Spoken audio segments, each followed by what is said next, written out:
What's going on, everybody? Tony Rican here with another episode of Rican's Awesome Wrestling. We have another Dusty Rhodes clip today. This one about the birth of the American Dream gimmick. So let's go ahead, roll that clip, and get right into it. How was the American Dream born? Gary Hart in Pakistan, the Korean assassin, was really hot, and Eddie knew they were hot. And I went on TV in '74 with Gordon Soley, who was the dean at the time. And that was the only TVs. We had 3 different hours of TVs on the weekends. TBS was getting ready to make me a huge star. And I said, you know, all of us have to have that American dream. We have to reach out there and we have to find it. And on the interview, it had nothing to do with the match. I just said it. Yeah. And I said, the American dream is important, man. And sometimes I feel like that American dream, like I'm carrying it for all of you.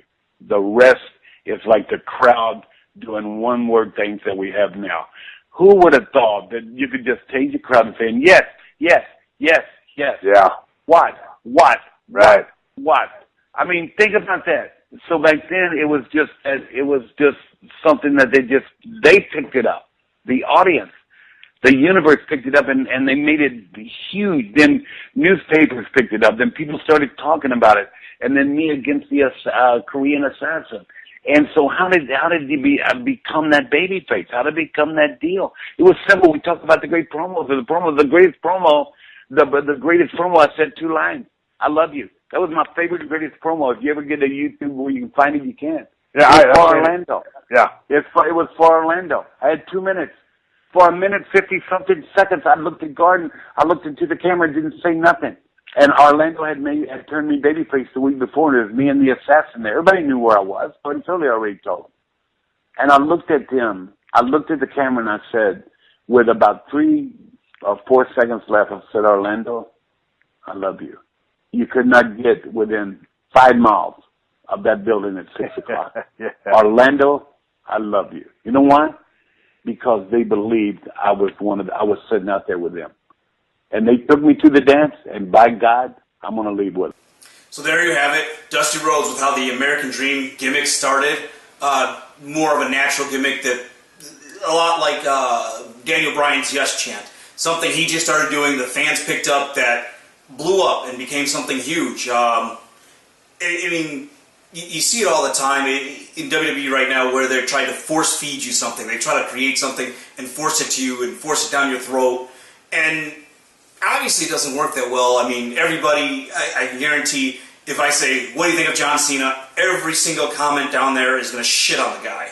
So it's you know, the more WWE is pushing stuff down people's throat, the more they dislike it. But something natural like Daniel Bryan's, yes, wasn't starting as a force-fed. It wasn't something that they scripted or wrote into the episodes. It was just Daniel Bryan doing his thing, coming down the ramp to the ring, and I mean, it just caught on. The fans ran with it. It's exactly what Dusty Rhodes was saying with the American Dream gimmick. So what was your favorite moment that wasn't a force-fed moment recently?